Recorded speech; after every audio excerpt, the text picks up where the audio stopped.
Hey everyone, I got 3 words for you. It's fucking hot!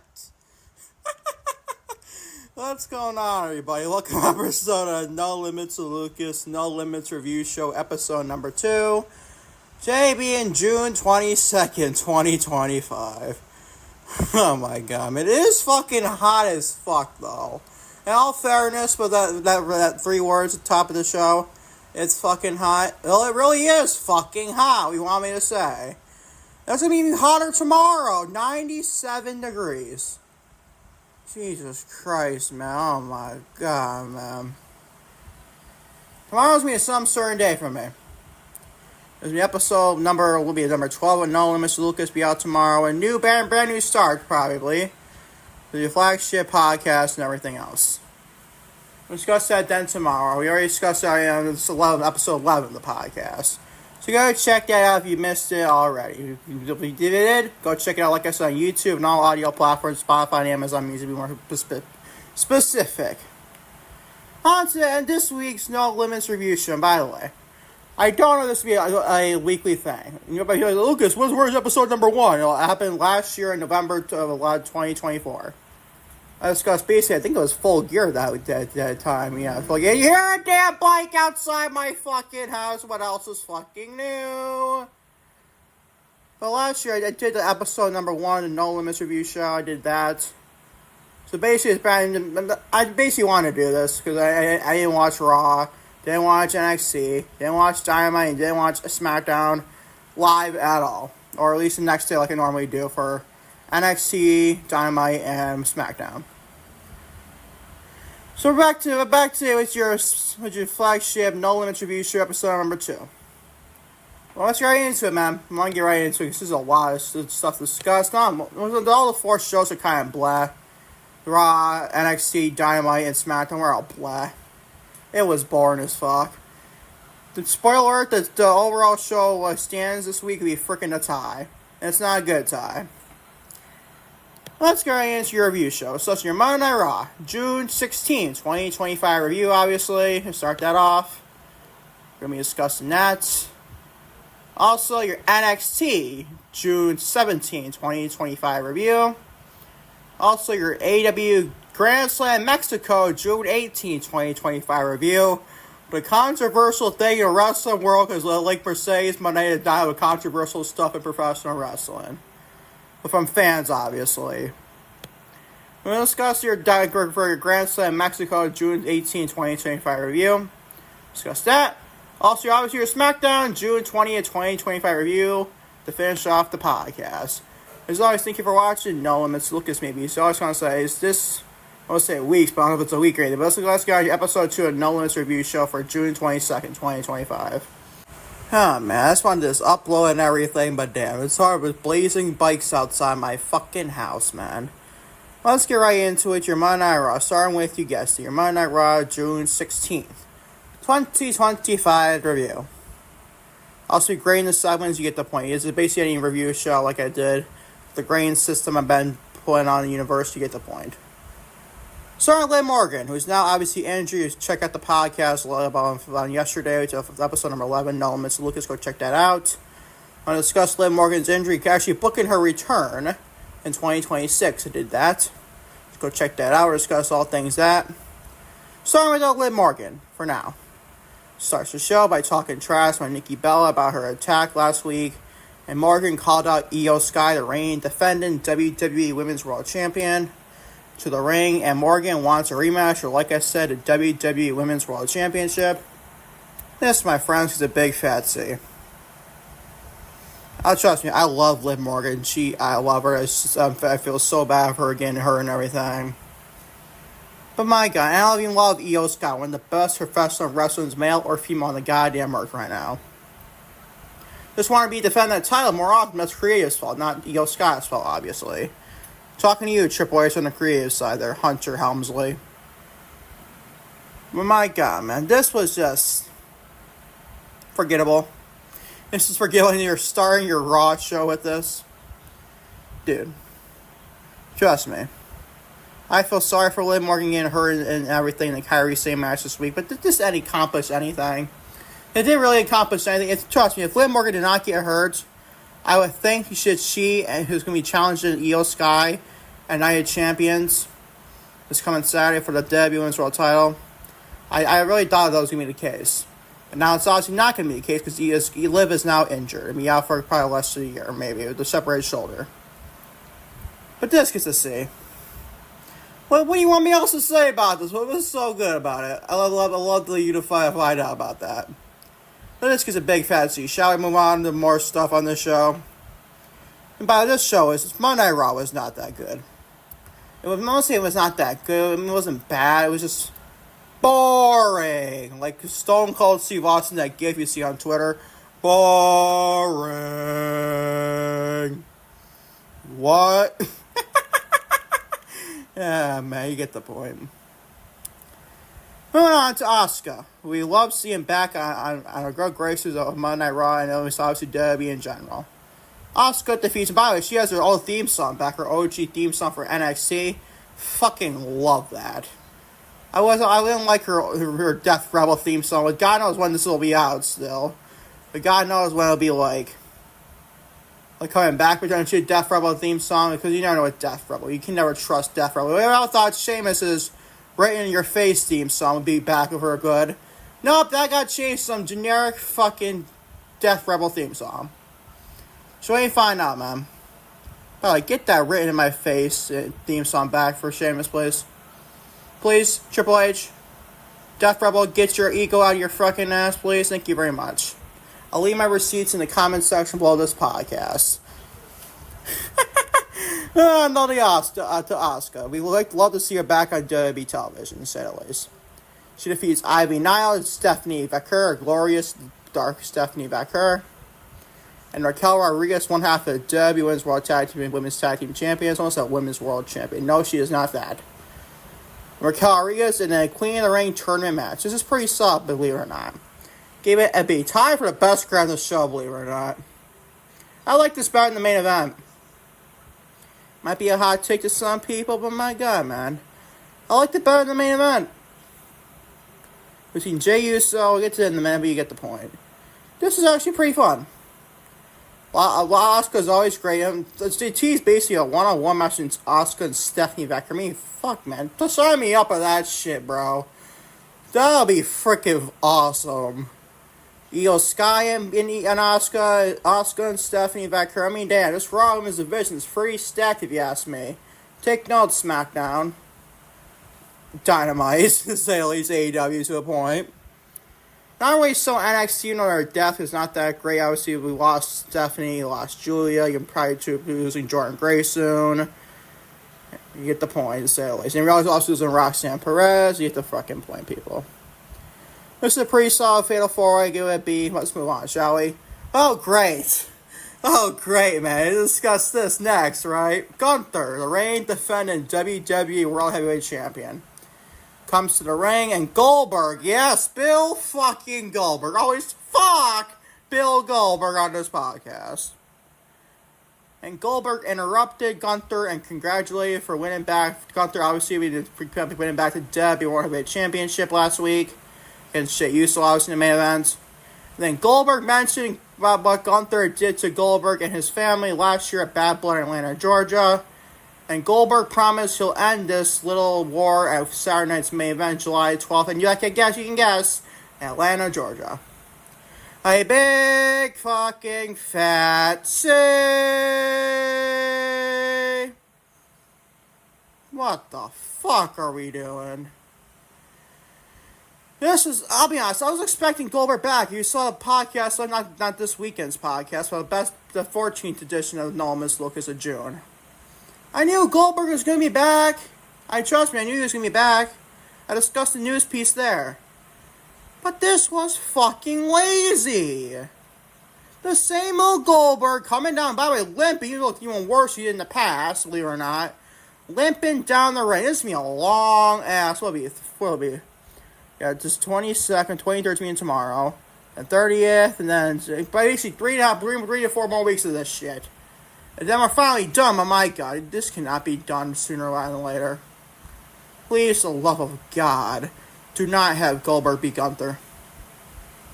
If that happens, oh my god, he might get fucking like a 4.0 version of me, honestly, in a Rage Fest.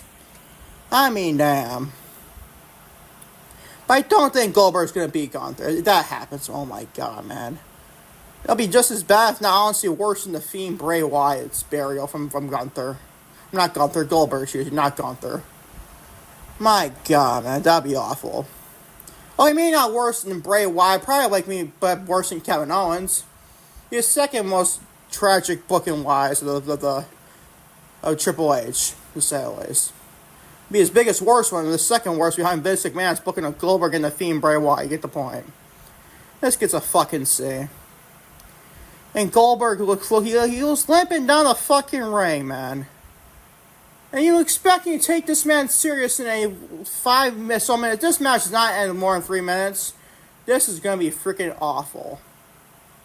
If Goldberg does not get squashed in like 2 or so minutes at tops, then what the fuck was the point of this? Literally.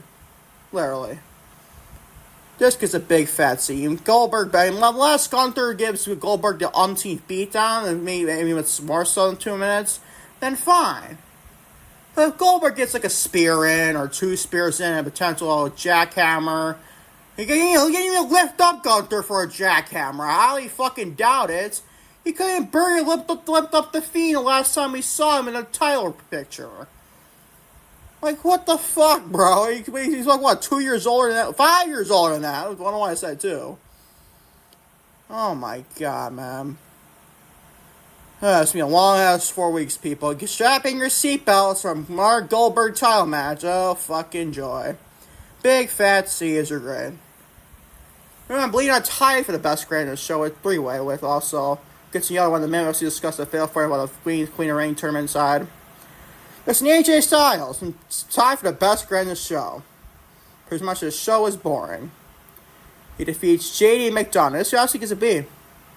This is pretty fun, man. I gotta be honest. JD McDonough is always great at professional wrestling. You know how great AJ Styles is. One of the best wrestlers in the world right now. You know, he's kind of like a mini retirement tour, kind of like John Cena, but I think Styles has like 2, maybe 3 more years left. Maybe 1, 2, 3. Maybe because it's a retirement tour 2026. We'll wait to find out with that one. But this is a pretty fun match. Gave it a B. I gotta don't need fucking Judgment Day get involved again, but you get the fucking point. It's every fucking Judgment Day match.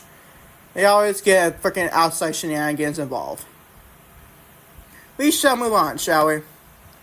They also tie for the best grade. So the next one. Bayley. We love glorious Bayley, the glorious role model. Bayley came out to the ring to give a promo about how she does what she does for the fans, obviously, and not titles or accolades. Oh boy.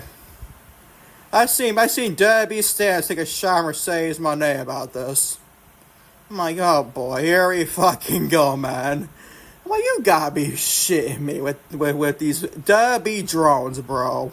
They are freaking. They stand there at the AEW stands. They are just as bad, not honestly worse half the time. Tribalism, to say the least, does not exist on this fucking podcast. You can take that and shove it up your ass, to say the least. Tells her accolades and also said that Becky Lynch's attack on her at WrestleMania has made her stronger, and Becky came out to the ring. Obviously, Becky Lynch being a reigning defending WWE Women's Intercontinental Champion. To respond to Bayley's comments, and Lynch told Bayley that the fans cheer for Lynch's return at WrestleMania. More than so, Bayley's return last week. And Becky agreed to put the WWE Women's Intercontinental Championship on the line next week against Bayley, and the segment ended with Bayley punching Lynch. Well, I like this quite a bit. People do not like this for some reason. Was it like formulaic to a point? I would say so, to a point. But still, anything on this show was not that bad. This is pretty fun. On a show that had nothing freaking, everything boring, half of them. Like, nothing like this overall show great. It's a B- to say the least. A spoiler right there, but still. But this was just pretty fun, man. I like this quite a bit. And probably Bayley's gonna be getting a DQ next week. Probably live Valkyria getting probably in this match and everything. Maybe Bayley. Definitely Bayley's not getting that championship next week. She's not going to be in Becky Lynch next week. But I can see a world where somebody's a new champion, it's Lyra or Bayley at Evolution. That's where I think it's headed. So a triple threat match between Becky, Lyra, and Bayley at Evolution. That's what I think for all three women for sure. Now should be a banger too. Next week should be a banger too. I mean, Bayley and Becky Lynch. You know, all the horsewomen, the dynamics, we barely see. I mean, I know we saw it one time in the Triple H era. They inside a steel cage and a couple more times after that. But Becky Lynch and Bayley barely had any rivalry, minus the one time, like I said, a couple years ago. We barely saw Becky Lynch and Bayley one-on-one. Now, unlike like the Sasha Banks and Bayley matches, the Charlotte and Sasha matches, and you get the point, about so on and so forth. Becky Lynch versus Charlotte, Charlotte against Bayley. You get the point, people. Let's just be real. But we barely ever see, probably the least of the four matches, or at least the four women in the fighting matches. You get the fucking point, people. It's Bayley and Becky Lynch, the least amount, if I feel. That's just what I feel in all honesty. So I'm looking forward to this match next week. Two of the all-time greats and two of the members of the Horsewomen. So we ain't found that those two women produce next week. Obviously, Lyra Valkyria, potentially causing a DQ, or he's counting out the saleways. If Bayley loses this match as a full file loss, then I'm gonna have a fucking problem then. Because why the fuck would she get another shot at Evolution unless she screwed out the finish, like I said. This gets a B though. And on to a match I'm not gonna grade though. Kairi Sane defeats Liv Morgan via forfeit because Morgan got injured. Honestly, this is not getting great. This is not getting great because it's not unfortunate circumstance of Liv Morgan's shoulder and everything. The match is okay for what it was, but still, I'm not going to talk about it in depth because Liv Morgan got hurt. Moving on to your main event. Jey Uso defeats Bronson Reed, Rusev, and Sheamus in the main event. Obviously, like I said, in the King of the Ring tournament. This gets a B-. It was solid for what it was, don't get me wrong. But oh my fucking god, man. What's with Jey Uso? Why does he need to be in this tournament to begin with? He just lost the World Heavyweight Championship last week. And you already put him in the King of the Ring a week later? I hated that decision when the mystery guy was announced for his tournament match. I hated it. I really fucking did. Like, what the fuck? You're gonna announce Jey Uso, the mystery competitor in this Fatal 4. Gee, that's a fucking letdown I've ever seen any. We saw Jey Uso last week losing his World Heavyweight Championship. And now a week later he's in the King of the Ring. Makes no fucking sense, people. That's what I feel about this. And then he pins Bronson Reed. Way to establish Seth Rollins' faction, bro. I know LA Knight got involved here and cost Bronson Reed the match, but still. Like, what are we fucking doing here? You couldn't have Jey pin... I'm going to say Rusev. Jey, if you're on Jey win, pin Sheamus. We love Sheamus, and he's a bang. He's the reason why his catchphrase is banger after banger after banger. But still, why would you pin Bronson Reed? Want to establish the Seth Rollins faction? No LA Knight got involved, like I said. But still, I don't really think that's the best way to use Bronson Reed in this capacity. You think Triple H? Oh, so Jey Uso got pinned and I win this match. Oh, that Bronson Reed give him a tsunami or two. Not that I hate Jey Uso, I'm just saying in general. This is a B-. And as your overall show for Monday Raw, June 16, 2025, it's also a B-. It's a very boring episode of Monday Raw for sure this week. Speaking of boring shows, your NXT June 17, 2025 review is up next on your review show. Starting with Jada Parker, who I thought I'd be getting a bit more into recently, but my god, lately, the last couple weeks or so, I've been kind of going back to square one, bro. I just don't know. Jada Parker is hit or miss with me half the time. What do you want me to say? Jada Parker defeats Thea Hale to start the show in Evolution Eliminator match, obviously potentially get JC Jane at Evolution. This gets a freaking big fat C. Dude, this match is just blah, meh, and boring, and I don't give a shit. Literally. And I know it's the implications for JC Jane and NXT Women's Championship, but let's be real, boys and girls, this was not good. It just wasn't. It just wasn't good. And shall I move on? Because this is to see. This show was just fucking boring. Like I said the last couple of weeks, I've been discussing, basically like your on the podcast or NXT reviews for the past. This show is boring. And I mean, because it's developmental. I don't give a shit if it's main roster, WWE, or AEW. And even developmental for NXT. I don't care if it's some local Bengal Hall promotion. I'm gonna cover it. But my god, this show bores the living shit out of me half the time. More times than not. Moving on though, shall we? Can yell as blue in the face that NXT really needs help with their roster, honestly. And the women's divisions are kind of more like the men's, more and more. Obviously, you lost Roxanne Perez, I get that. You lost Stephanie McCurry, I get that. You're about to lose Jordan Grace, I get that. Unless she somehow wins the women's championship at Evolution. You obviously lost Julia as well, I get that. But my god, man, this division's continue. I know they got Blake Monroe / Mariah May. Fucking still hate that name. Blake Monroe. I know it's something to do with like her sister or something like that, or something like that, maybe her aunt. Forgot the situation, Mariah May. But I like she's paying tribute to them. What is this name? You could have kept Monroe. I'm not a problem with Monroe, but Blake Monroe? When you look at Mariah May, what explains the word Blake or her name Blake? That's just me, bro. I just don't like the name. What do you want me to say? Moving on, though, we get to Blake Monroe / Mariah May at the end of this segment. NXT review, obviously. At the end of this, we get the point. Moving on to Lash Legend, another Evolution Eliminator match. Lash Legend defeats Kalani Jordan, Evolution Eliminator match. This gets a C+. Okay match, but my god, bro. What the fuck are we doing with Kalani Jordan? I love Lash Legend. Glad she's getting wins and everything. But in all honesty, I have to flip-flop these brackets. I'll give Kalani Jordan Lola Vice, honestly. You know, Jordan Grace and Lola Vice had a pretty fun match. I'm not a fan of Lola Vice either. I'm not a fan of her. And I'll give, Lash Legend and Zarya a rematch there. I think they had a very fun match a couple of months ago, in all honesty. Lash Legend defeats Kalani Jordan. C+ is your grade. I hate that we're doing Kalani Jordan. It's L after L after fucking L. Bro. Kalani was just in a title match, what was it, last month from this, May 22nd, last month. In a match with the NXT Women's North American Championship against Sol Ruka. Fun match. Great match, actually. And if you know, Ryan moments with Kalani Jordan take the L to Lash Legend a month later. The inconsistency with Kalani Jordan's booking is insane. People might say bring her up to the main roster, but I'd rather this woman get a run the NXT Women's Championship beforehand. And plus, what are you doing?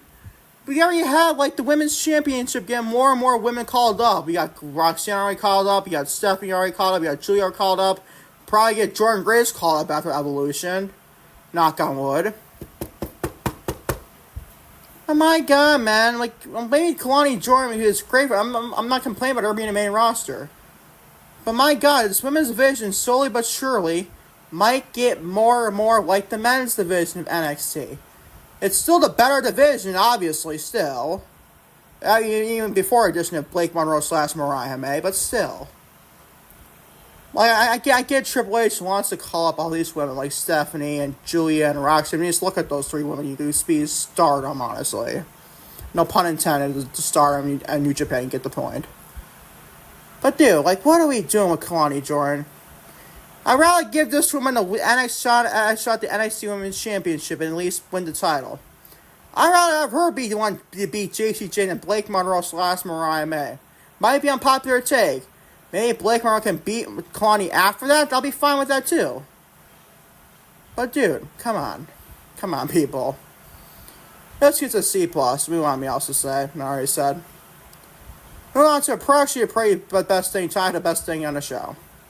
Tony D'Angelo demands to know what happened between Stan Chan, Stacks Lorenzo, and Luca Crucifino in the desert, and Luca came out to repeat the same story, denied being an ally for Stacks and Stacks. Weekend and Devil came out to entice Luca to turn on D'Angelo, but he and Luca tried to fight off Stacks and his group, but Luca accidentally took down D'Angelo. I like the storytelling quite a bit, actually. I gave us a B. This is a solid story from the mid-card, in all honesty. There's nothing with child involved here. It's like basic, like, formulaic storytelling, but this is a pretty good one here. I like what we're doing with, I love the turns that Stacks gave the low blow to Tony D'Angelo to stand deliver. I actually like the match at Battleground, too. So we find out Luca Crucifino turns on Tony D'Angelo, so be interested for that, sure. This gets a beta, like I said. Moving on to a 6-man tag, I don't give a fuck match. By the way, we're next Saturday to discuss Dynamite Grand Slam Mexico. Oh boy, look at all those freaking tags. They got a 14-man tag and a 10-man tag. Lovely! Oh my god, man. I can't wait to discuss Dynamite next Saturday. I really can't wait. Moving on to some TNA filler here. Elijah, Josh Briggs, and Shohei Inamura defeat Trick Williams, AJ Francis, and Wesley. And by the way, your Shohei Inamura pinned Trick Williams. Your TNA World Champion got pinned by half of the tag team. You hear a fucking bike outside my house again! Warning number 2! No, I'm only joking. There's no unlimited warnings, but you get the point. But it's Shohei Inamura just pins your TNA World Champion. Man, what a way to have the TNA World Champion look there, Shawn Michaels. But this gets a big fat C. And by Elijah, you don't know what that is. It's a former Elias in WWE main roster. Before he left, he got released, everything. You know, he's Elijah in TNA. But this gets a big fat C. What do you want me to fucking say, people? What do you want me to say? Boring. Don't care. Let's move on. Oh my god, look at this one. Izzy Dame defeats Zarya in an Evolution Eliminator. A big fat C. Oh my god, man. What are we fucking doing here? What are we doing? Why is Izzy Dame being Zarya? I know Zarya has only Ruka and Izzy Dame obviously has the culling around there. But oh my fucking god, man. Why are we having Izzy Dame, who's not even close to the talent of Zarya, have her pin Zarya? The fuck are we doing, Shawn Michaels? Oh my god, no choice to give us a big fat C. Moving on, it's the time for the best girl on the show. Jordan Grace, who's probably leaving this brand sooner rather than later. Probably even left through Evolution. Jordan Grace defeats Lola Vice in Evolution Limited. By the way, this is probably the best I've seen Lola Vice look. As a coincidence, Jordan Grace is one of the best women's wrestlers on the place of planet Earth. But yes, obviously. It's a lot to do with that. But this is pretty, I think Lola Vice had a lot of all their own in this match. And this gets a B for that. I mean, I'm not a fan of Lola Vice whatsoever. She's just not my cup of tea, people. She's just not my cup of tea, to say the least. But she looked very fun in this match. I will give credit where credit is due for sure. It's an all rate of a B. Moving on to your main event segment. Blake Monroe. I'm sorry, Mariah May.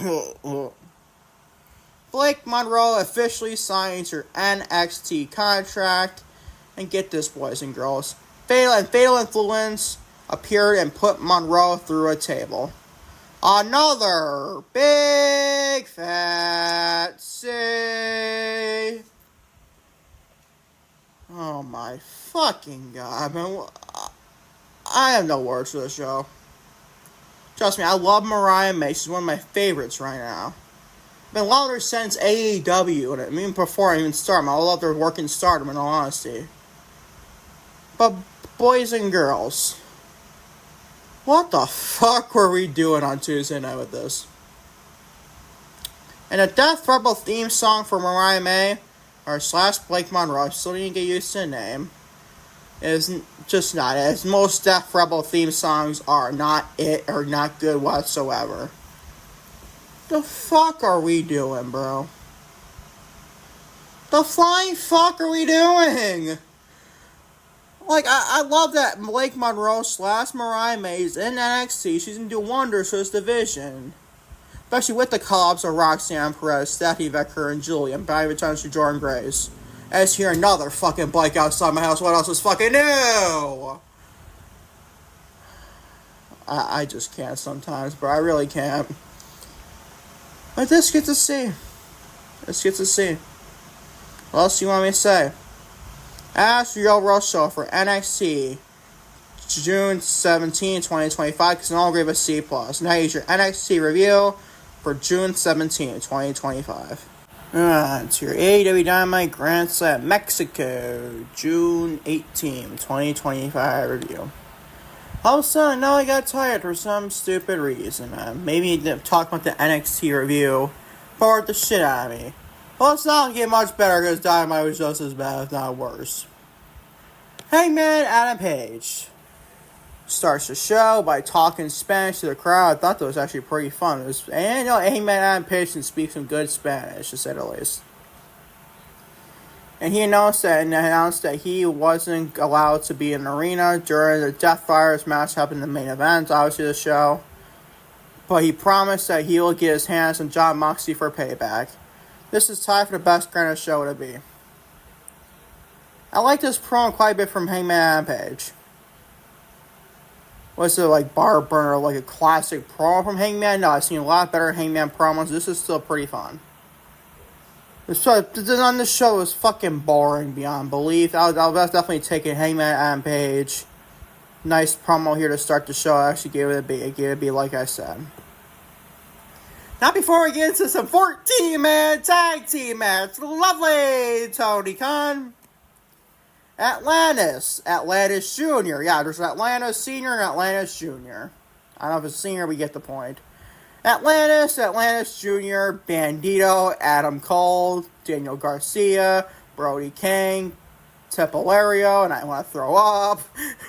They defeat Hechicero, Josh Alexander, Konosuke Takeshita, Kyle Fletcher, Lance Archer, Laudier Jr., and Dax Harwood. A 14-man, I don't give a flying motherfucking fuck tag team match.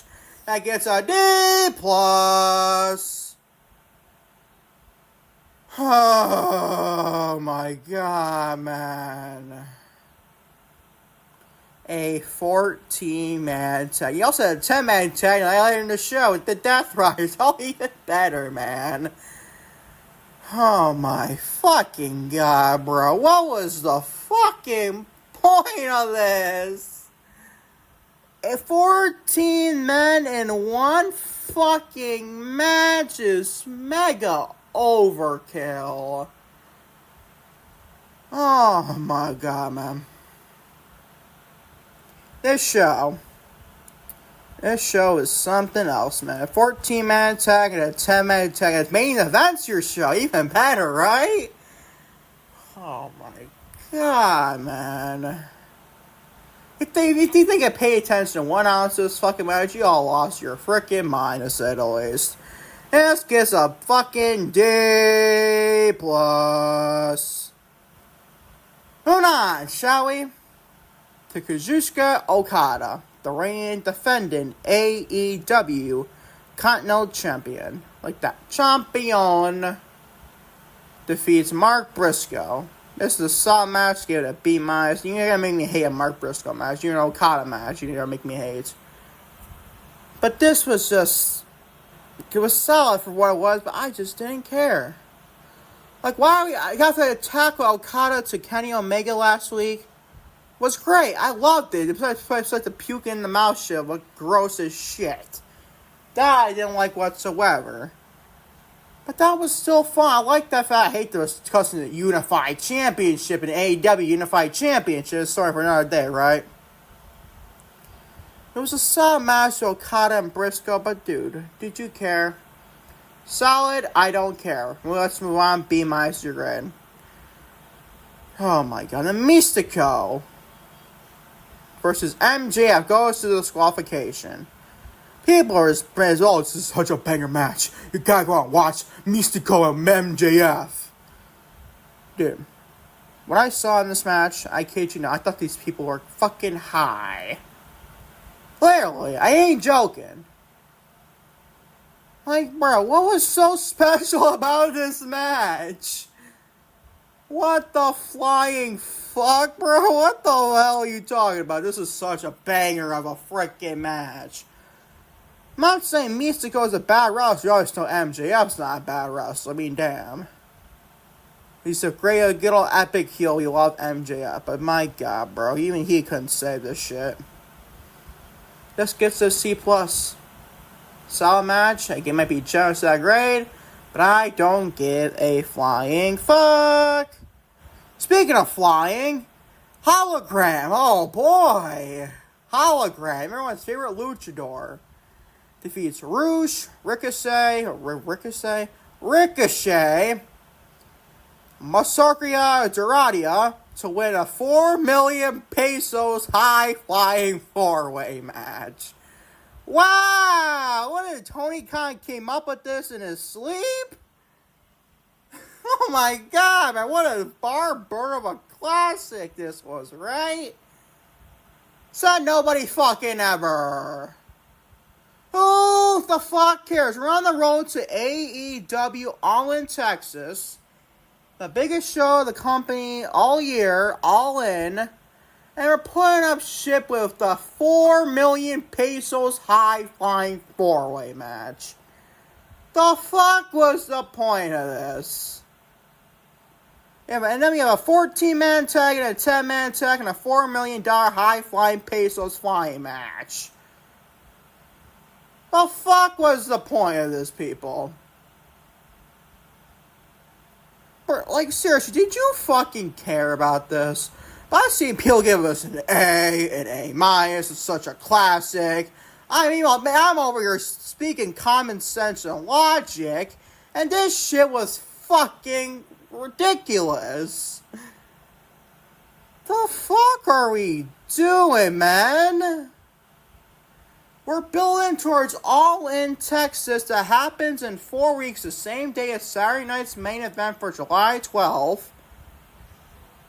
And one's taking place in Georgia, and one's taking place in Texas. My God, man, what is this fucking show? What is this fucking show, people? C+ your grade. Moving on to Mercedes, Mone the Lovely, Glorious Mercedes, Mone the Glorious CEO. Defeats Sucease to win the CMLL Women's World Championship. And after the match, Tony Storm attacked Mone. This gets a B. Oh, but she's Mercedes Hogan. Mercedes this, Mercedes Cena. Like she said on Twitter, remember that? Took a picture of Mercedes. When was that on Instagram? Just in the comments. So like it's Mercedes Cena. Instead of Mercedes Hulk Hogan, it's Mercedes Cena. I gotta love her, man. I thought that was fucking perfect, bro. I ain't gonna lie. But dude, this is a fun match. This is 9 minutes. It's high for your best friend of the show. To prove that it's so much Tony Khan is not how to book his shows other than select few people. Here's the issue. I have an issue with this, but not the win. I love the fact that Mercedes is not belt. Not being a popular take. I might get canceled for that one. Would I? Would I get canceled by saying a popular take like Mercedes Mone wins 6 belts is not that bad for professional wrestling? You wanna know why? Because it's no name freaking titles. Why do people worry about the CMLL, the New Japan Strowman? So when she had it. When Mercedes had it, what else she fucking had? The Red Pro Women's British Championship. Like, you people thought that existed before Mercedes even held that title. The fuck is wrong with you people? And what else does she have? I mean, she has a lot of titles I don't freaking know about, but you get the point. What else? I forgot the other one. I was on CMLL Women's Championship, the Owen Hart tournament, which... The Owen Hart Foundation Championship belt is not even a real championship. You people are complaining about that. The fuck is wrong with you people? Get over it. It's titles that are not even employed to All Elite Wrestling. Why should you fucking care? I understand this this is fake outrage, people. I'm telling you that right now. It's not because of Mercedes Mone fan, which I am.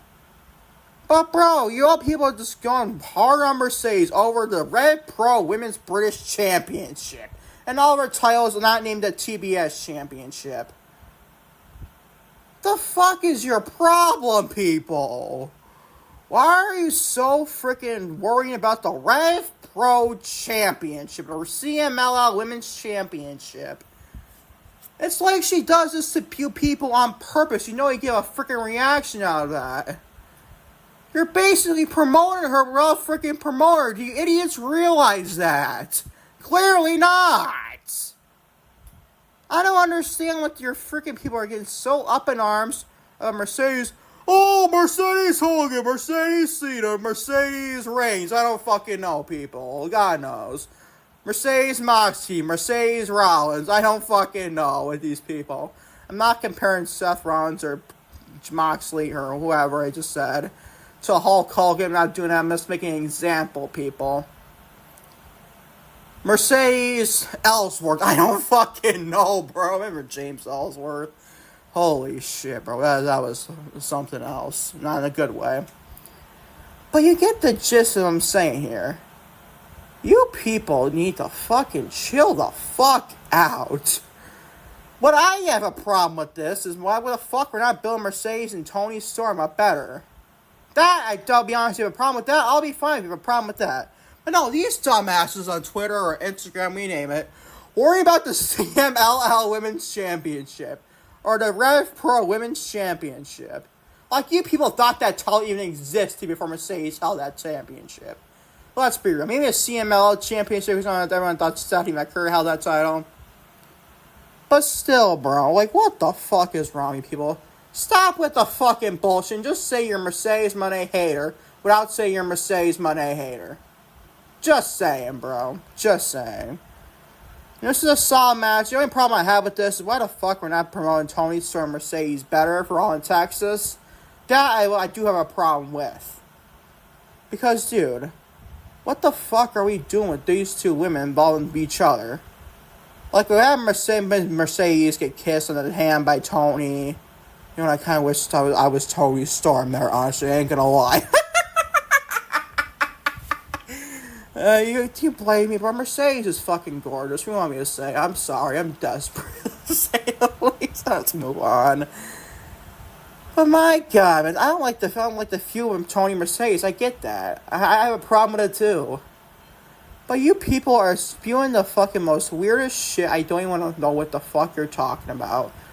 Like, literally, what the fuck is wrong with you people? Stop with the bullshit. It's just fine. You can move on with your life and not cry like over this whatsoever. This gets a B. Let's move on. Because you're another 10-man tag match, boys and girls. A 10-man, I don't give a flying fuck match. Tag match. The Beast Mortals. By the way, he's Mr. Mercedes Mone. I forgot to mention about that. Mercedes Mone and Beast Mortals are in a relationship. Oh, Beast Mortals, you lucky freaking bastard. No, sorry. But still, Beast Mortals, you are fucking winning big time, bro. I gotta be quite honest, man. I'm sorry. I didn't mean to do that. The Beast Mortals, the Young Bucks, Matthew and Nicholas Jackson, and the Death Fighters, John Moxley and Wheeler, you to be more specific, defeat the Ops, Samoa Joe, Katsuri Shibata, and Powerhouse Hobbs, and Swerve Strickland and Will Ospreay in the main event. A big fat C. Oh my fucking God, bro. Yeah, you people on this show have a problem with Mercedes Mone holding another 6th championship. Meanwhile, we got a 14-man tag, a 10-man tag, and 4 people competing for $4 million pesos in a high-flying 4-way match. Yet you people have a problem with Mercedes Mone holding a 6th championship. Oh my fucking God, people. You are comical as fuck. I ain't gonna fucking lie to you. Dude, like, what the fuck are we doing? What was a 10-man tag main event and your first match on your show was a 14-man tag?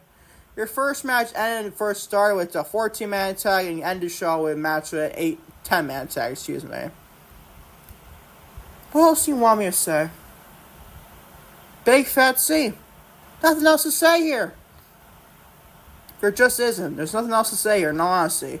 A big fancy as the overall show for AEW Grand Slam Mexico, June 18, 2025. It's an all grade with C+. Not a great show whatsoever from Tony Khan and All Elite Wrestling. And finally, on your Friday Night SmackDown, June 20th, 2025 review. LA Knight. He starts the show addressing Costin Bronson Reed, the King of the Ring tournament match on Raw. Also discussing the Raw review of this show, obviously.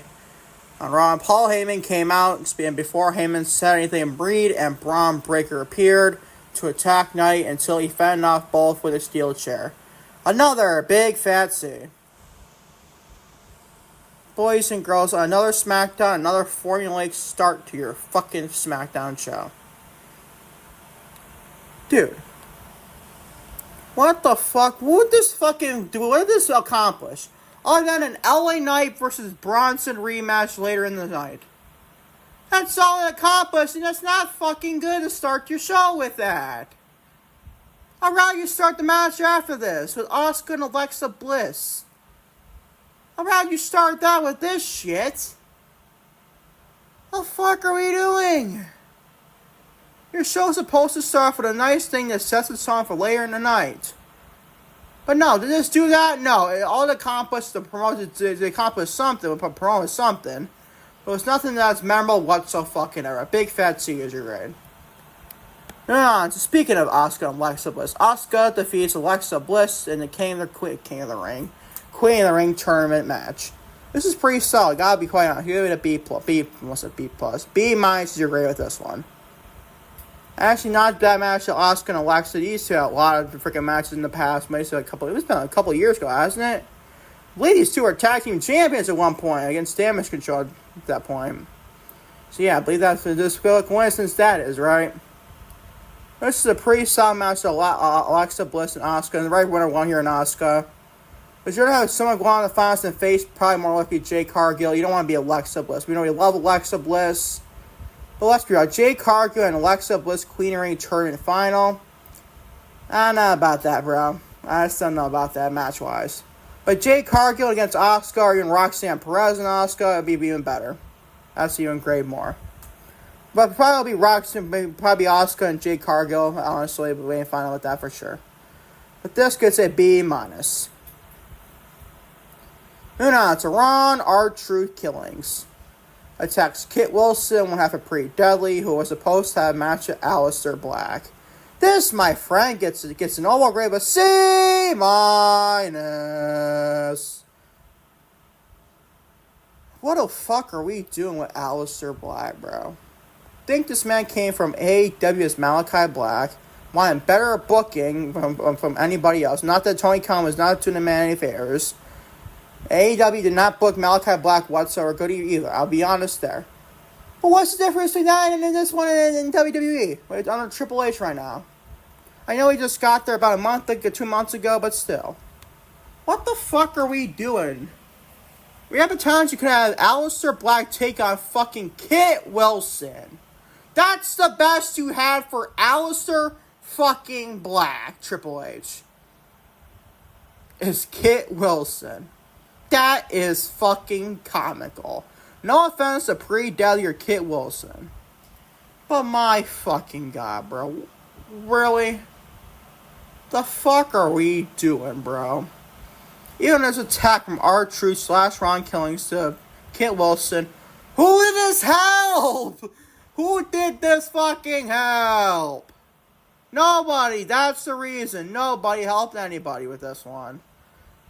C minus is your fucking grade. Shall we move on to Randy Orton defeats Sami Zayn in the King of the Ring tournament match semifinal. This is pretty good, man. Let's give it a B plus. I probably think Cody Rhodes beats Jey Uso in this. Is that match announced for Raw this week? I think it's announced for Raw this week, I'm pretty sure.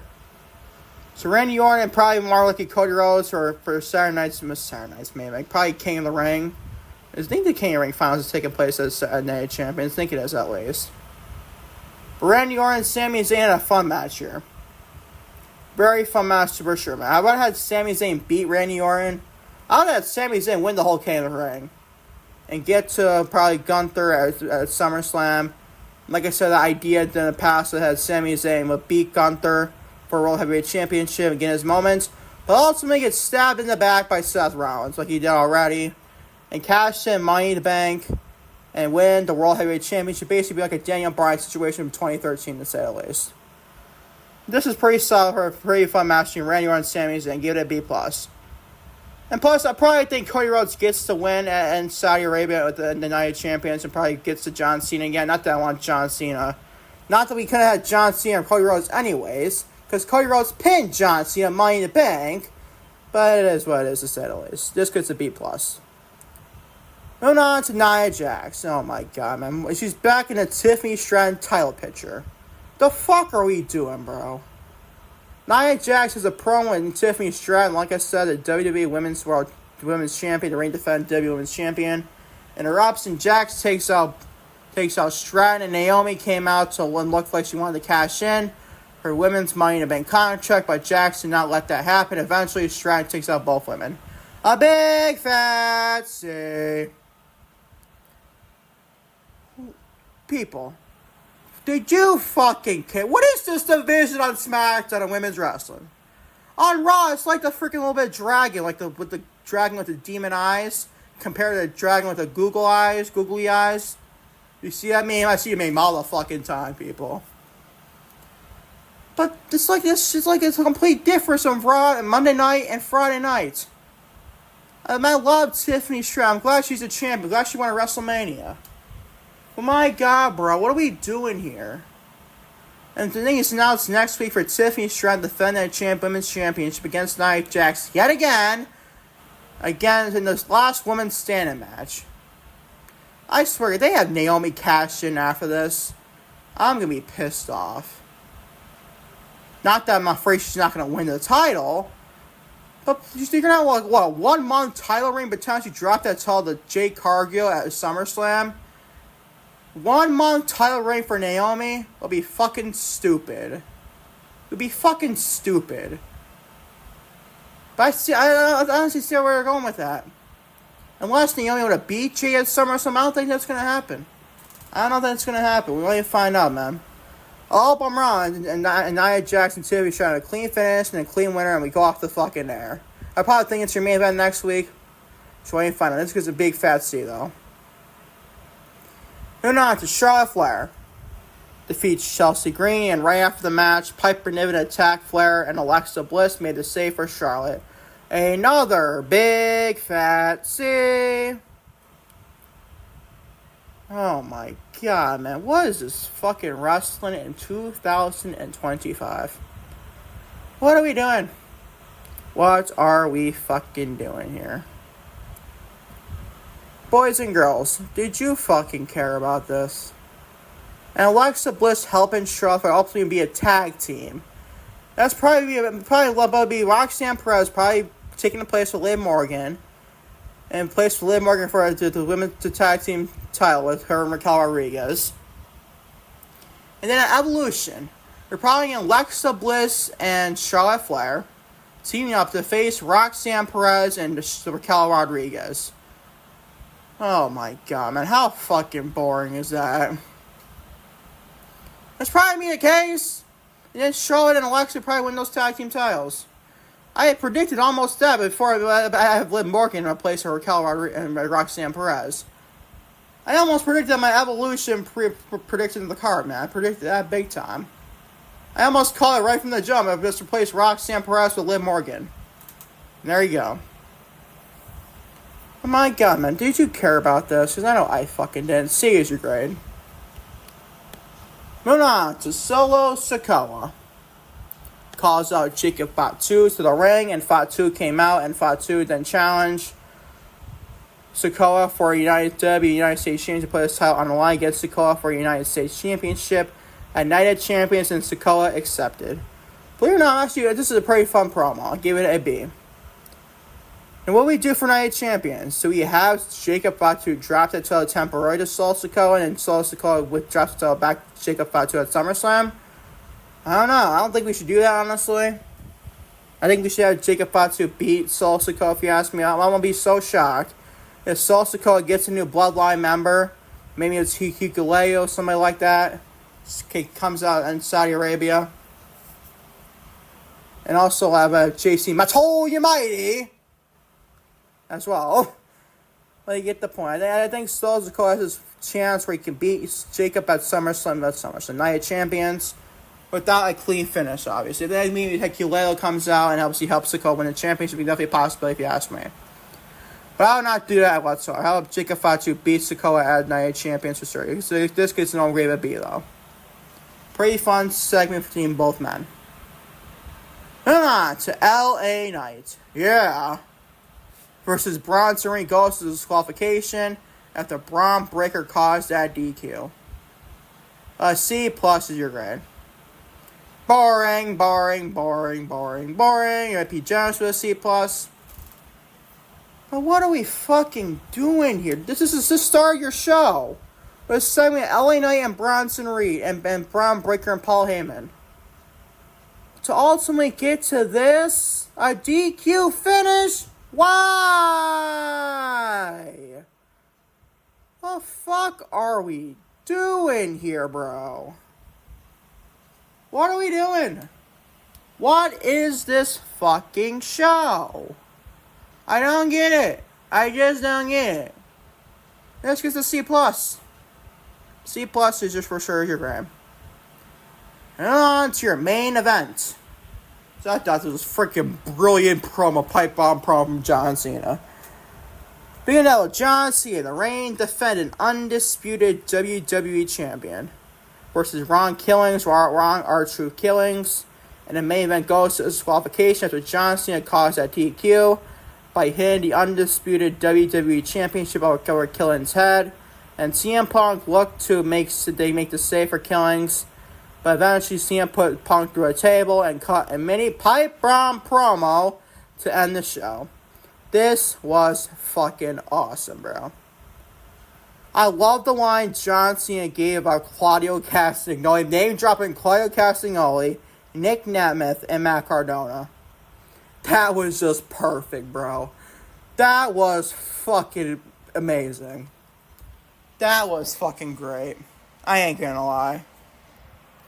But CM Punk slowly but surely is saving John Cena's heel turn. And so before this, we got filled with John Cena as the heel in his final run. This was fucking great.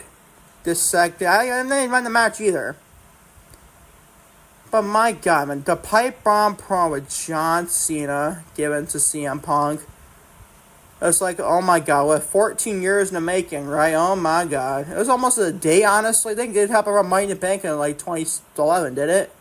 I think it did. It's around this time, I think it is. What a crazy coincidence that is, bro. Maybe WWE do something we didn't. This was freaking great, bro. I ain't gonna lie.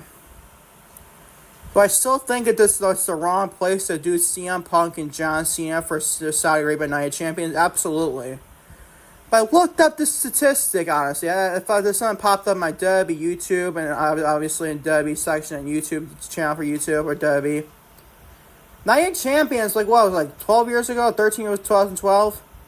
They had John Cena and CM Punk in a WWE Championship match. I did not know that, honestly. That obviously was happening in the United States, not where I was over in Saudi Arabia, but you get the point. But I just found it to be a weird coincidence there. I found it a kind of coincidence, you ask me. This gets an A. Best grade the whole freaking review show for either show. For Raw, NXT, Dynamite, or SmackDown. This was fucking great. I loved it, bro. I don't know about you guys, but I fucking loved it. I am on the match of Truth and Cena, honestly. And obviously, right outcome at DQ at John Cena hitting the undisputed WWE Championship on Ron Killings ahead. I am on that. And this promo, man, oh my God, was even better. This was fucking awesome, to say the least. Solid John Cena, solid CM Punk. This was freaking great, bro. This was fucking amazing, to say the least. A is your grade, man. The best grade of your whole freaking review show, in all honesty. As your show for Friday Night SmackDown, June 20th, 2025, because no grade would be minus. That means your overall show stand is this. The number one show is tied with a two-way tie for Monday Night Raw, June 16, 2025, and Friday Night SmackDown, June 20th, 2025 to B-. And last place is a two-way tie with NXT, June 17, 2025, and AEW Dynamite Grand Slam Mexico Dynamite Edition for June 18, 2025. So all rate with C+. And that is your overall show stands. And by the way, I finally finished your review, or your review show, like I said. Before I end this podcast, follow me on social media, Twitter, Instagram, and TikTok now, Lucas E. Allen. Yep, I changed TikTok to Lucas E. Allen. Also, it's Facebook, no, Mr. Lucas, and Patreon.com, so that's Lucas E. Allen. Watch on YouTube, hit a like button, today's upload, touch on the subscribe button if you haven't already, and turn the bell for all post notifications, hit a like, obviously, hit a comment on this video, what I think of the reviews, and honestly. What do you think of John Cena's pipe bomb promo, to say the least? And by the way, I would also announce this on YouTube. I'm going to be doing a potential Q&A for this week for YouTube strictly.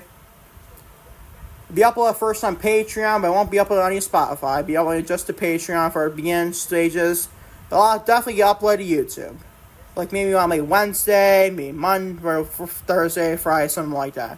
Hopefully for Night of Champions, to say the least. If you're watching on Spotify, hit a 5-star rating and hit a comment on this podcast as well, to say the least. And then that's all I got for you, man. That is your No Limits review show number 2 for June 22nd, 2025. Thank you all for watching. No Limits Lucas, No Limits review show episode number 2 for June 22nd, 2025. And back tomorrow, your flagship No Limits Lucas podcast, episode number 12 for June 23rd, 2025. Go Oklahoma City! Game 7 is tonight. That's the reason why I'm doing a podcast tomorrow. Because I want to discuss the finals as a whole. I mean, discussing all things wrestling, sports, and pop culture as well. OKC! Let's kick the Pacers' ass, get revenge from Game 6. Knock on wood. Coming to our house there, Indiana. We got one more win. Winner take all. Game 7. The first Game 7 NBA Finals since 2016. You know how that ended up. One of the best finals in recent memories with the Cavaliers and Warriors. We'll see, man. OKC all fucking day, people. Game 7, the biggest NBA game of the season. It's the NBA Finals Game 7. Peace, love, man, I'm out. Take care. Love you all big time, to say the least. OKC! Let's fucking go, boys. Let's go.